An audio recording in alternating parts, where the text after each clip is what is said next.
शिक्षक जो है कोई सिविल का नॉलेज नहीं रखता है, उसके बावजूद उससे भवन बनवाते थे। मिलजुल के खाते सही है। मदरसा बोर्ड से कभी भी कोई इंजीनियर डॉक्टर ज़्यादा नहीं बनते सर, उससे तो मुल्ला मौलवी कारी बनते हैं ज़्यादातर। जो एडीपीओ जो पद है आज भी उस पर लोग काम कर रहे हैं और डीएमसी भी काम कर रहा है, जबकि डीएमसी का पद समग्र शिक्षा में है ही नहीं। और वो भ्रष्टाचार की एक सबसे बड़ी कड़ी है सर। जिसको पढ़ाना था उसकी सीएससी में नियुक्ति कर दिए, उनकी रसीद को जाँच करेंगे।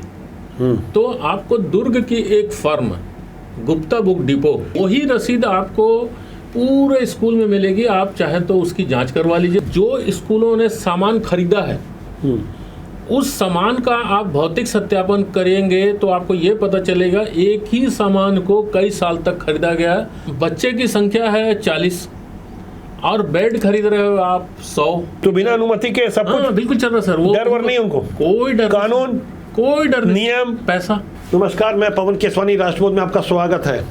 मनुज बली होत नहीं, समय होत बलवान। यानी इंसान बलवान नहीं होता, उसका समय बलवान होता है। और यदि हमारे सिस्टम में नाकारा और बेईमान लोग बैठे रहें तो जाहिर तौर पर हम पहली नजर में तो ये कह सकते हैं कि उनका समय बढ़िया चल रहा है, वो काफी बलवान हैं। क्योंकि ऐसे ही अयोग्य और नाकारा लोग जब खूब सारे पैसे कमा लेते हैं तो समाज भी उन्हें बलवान कहता है। आज एक बार फिर मैं छत्तीसगढ़ के 23,000 करोड़ के शिक्षा बजट से जुड़ी हुई कुछ विसंगतियों से पर्दा उठाने की कोशिश करूंगा। मेरे साथ एक बार फिर जाने माने शिक्षाविद रुद्रनारायण सिन्हा होंगे, जिन्होंने करीब 40 सालों तक छत्तीसगढ़ के विभिन्न सरकारी स्कूलों में अपनी सेवाएं दी और इस दौरान अपनी समझ को और गहरा किया कि आखिर सरकारी स्कूलों में किस तरह से खुलेआम सबके सामने भ्रष्टाचार होता है, जिससे भारत और भारत के भविष्य के साथ बहुत नाइंसाफी होती है। सिन्हा सर, आपका स्वागत है।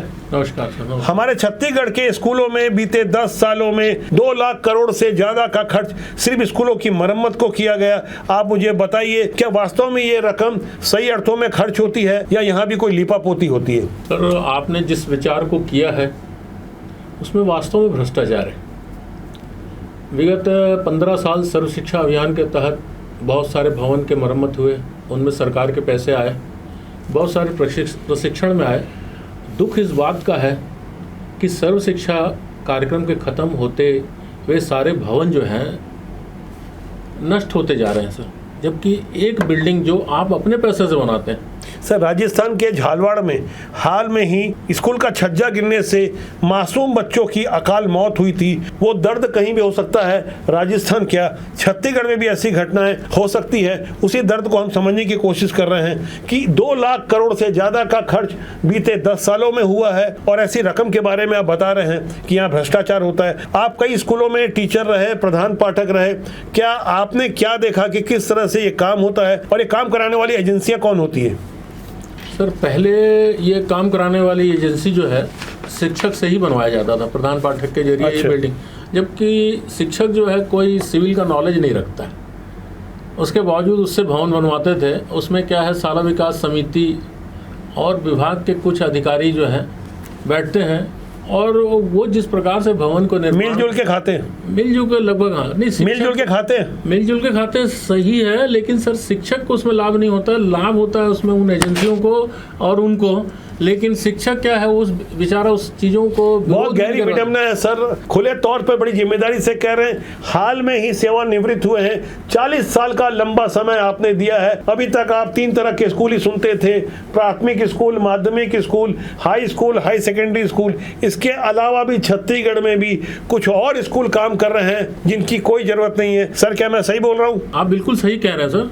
मैं अभी देख रहा हूँ सर कि प्राथमिक शिक्षा के लिए हमारे यहाँ जो स्कूल शिक्षा विभाग के स्कूल अलग हैं सर, ट्राइबल के स्कूल अलग हैं सर, उसके बाद कुछ प्राइवेट स्कूल अलग हैं सर। आज आप स्वामी आत्मानंद को भी एक नया डाल दिए, अदर्स, फिर उसके साथ आपने मदरसा बोर्ड को भी चला रहे हैं। मदरसा बोर्ड को भी चला दिया। जबकि मैं आपको बताऊं सर, मदरसा बोर्ड से कभी भी कोई इंजीनियर डॉक्टर ज़्यादा नहीं बनते सर, उससे तो मुल्ला मौलवी कारी बनते हैं ज़्यादातर, जिनको स्वयं असम की सरकार ने उन स्कूलों को बंद किया सर। असम की सरकार ने बंद किया? Yes sir. सर मैं कुछ बात और समझने की कोशिश कर रहा हूँ कि आखिर क्या कारण है। समग्र शिक्षा का जो दौर चल रहा है, सर्व शिक्षा अभियान के अलावा 1500 करोड़ का हर साल बजट होता है। हमने पिछले वीडियो में इस बारे में चर्चा की थी, उस दौरान हमारी चर्चा कुछ अधूरी सी रह गई थी। आपको ये जानकर हैरानी होगी कि समग्र शिक्षा के लिए डिस्ट्रिक्ट कोऑर्डिनेटर यानी डीएमसी का पद होता ही नहीं है, लेकिन आलीशान ऑफिस दे दिया गया है, डीएमसी का पद सृजित कर लिया गया है।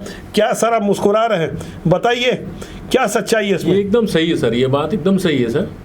डीएमसी का कंसेप्ट जो है सर्व शिक्षा अभियान तक था सर। समग्र शिक्षा के अंदर अलग से ऑर्डर नहीं है, इसके अंदर कोई प्रावधान नहीं है। और डीएमसी यहाँ 33 डीएमसी दिए हुए हैं सर, वो भी सारे के सारे व्याख्याता हैं, जबकि वो प्राचार्य पद का था, बिना मतलब का सर उनको रखा गया है।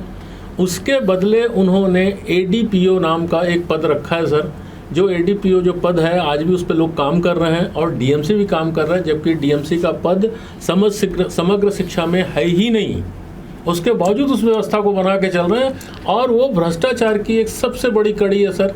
इसीलिए आज वो पद बचा हुआ है, आप इस बात को जान लीजिए। भ्रष्टाचार की कड़ी है, खुले रूप से डीएमसी का पद नहीं होता है। बड़ी जिम्मेदारी के साथ रुद्रनारायण सिन्हा सर कह रहे हैं, जिन्होंने गहराई से समझा है कि हमारे छत्तीसगढ़ के सरकारी स्कूलों में चलता क्या है। लंबे समय से ये सब चल रहा है, मौजूदा हालात में यहाँ सुधार की जरूरत है। कुछ गहरी बातें हमें समझनी होगी कि आखिर कैसे टेम्परेरी सरकारी पदों को सृजित किया गया है। सर थोड़ी सी जानकारी देंगे ताकि लोग समझ सकें, हाँ आम जनता जान सके और सिस्टम में बैठे हुए लोग भी ध्यान से रुद्रनारायण सिन्हा सर की बातों को सुने। जो सरकारी स्कूल है सर, वहाँ बहुत बड़ी संख्या में प्रभारी पदों को सृजित करके रखा गया हुआ है।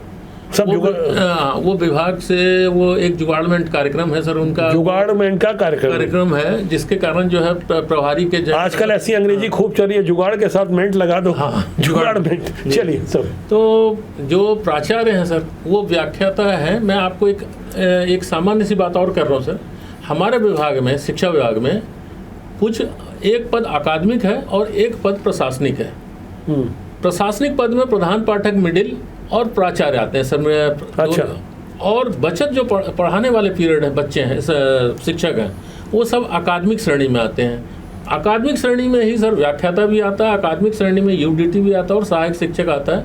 दुर्भाग्य की ये बात है कि जिसको पढ़ाना था उसकी सीएससी में नियुक्ति कर दिए, जिसको पढ़ाना था उसको उन्होंने कहीं बीओ बना दिया, कहीं डीएमसी बना दिया है, कहीं साला का प्राचार्य, प्रभारी प्राचार्य बना दिए हैं। बेहद दुखद सर। रुद्रनारायण सिन्हा जो बातें कह रहे हैं वो खुलेआम हो रही है, डंके के चोट पे हो रही है। नियमों को ताक में रखकर कैसे प्रभारियों के पद को जुगाड़ के भरोसे सृजित किया जाता है, क्यों किया जाता है आप अच्छी तरह से समझते हैं। हमारे देश में गुरुओं की इज्जत होती है, लेकिन गुरुओं के पद को कहीं और सृजित कर दिया जाए तो ऐसे ही हालात बद से बदतर होंगे। आज छत्तीसगढ़ के सरकारी स्कूलों में 52 लाख से ज्यादा बच्चे पढ़ते हैं और दावा किया जाता है कि प्रत्येक बच्चे के पीछे समस्त खर्चों को जोड़कर 50,000 रुपए सालाना खर्चा होता है। बात यदि इसी खर्चे की जाए तो बीते 10 सालों में स्कूलों की शिक्षा के लिए 2,04,988 करोड़ रुपए खर्च किए गए, जिसमें अकेले निर्माण और मरम्मत के नाम पर ही 9,553 करोड़ रुपए खर्च किए जा चुके हैं। गहराई से समझने वाली बात है कि छत्तीसगढ़ में करीब 56,000 स्कूल हैं। वैसे वास्तविक संख्या 55,947 है। इन स्कूलों में से 5,995 स्कूल बेहद जर्जर बताए गए, जहां अभी भी निर्माण की जरूरत है। 10,000 से ज्यादा ऐसे स्कूल हैं जहां बाउंड्री वॉल नहीं है। 519 स्कूल ऐसे हैं जहां भवन नहीं है, यानी बच्चे खुले या झोपड़ियों में पढ़ते हैं, जबकि 2,240 स्कूलों में बिजली नहीं है, जिससे ना पढ़ाई हो रही है और ना ही बच्चों के लिए सुरक्षा मिल पा रही है। 9,953 करोड़ के इन खर्चों के आंकड़ों को मैं एक बार आपकी स्क्रीन में प्रस्तुत कर रहा हूं। आप गौर से देखिए कैसे 2015 से लेकर 2025-26 के बजट के लिए कितना व्यापक बजट रखा गया है। मौजूदा वित्त वर्ष के लिए 26,730 करोड़ का बजट रखा गया है, जबकि इससे पहले 28,360 करोड़ का बजट था। यह आंकड़ा आप देख रहे हैं, अपनी स्क्रीन में देख रहे हैं। आप गौर से देखिए कि बीते 10 सालों में कैसे 2,04,988 करोड़ रुपए का एक भारी भरकम बजट रखा गया। तो सर आपने निर्माण के कार्यों के बारे में बता दिया, तो इतना भारी भरकम बजट हो तो भारी भरकम काम भी होता है, ऐसे ही कुछ काम सप्लाई के भी होते हैं। क्या छत्तीसगढ़ के स्कूलों के लिए जो स्टेशनरी और दूसरे खर्चों के लिए सप्लाई का काम खुद स्कूल के प्राचार्य और बाकी लोग मिलकर करते हैं? यहाँ कुछ धांधली चलती है? यदि चलती है तो खोल के बताइए कि कैसे चलती है। बिल्कुल सही कहा सर आपने।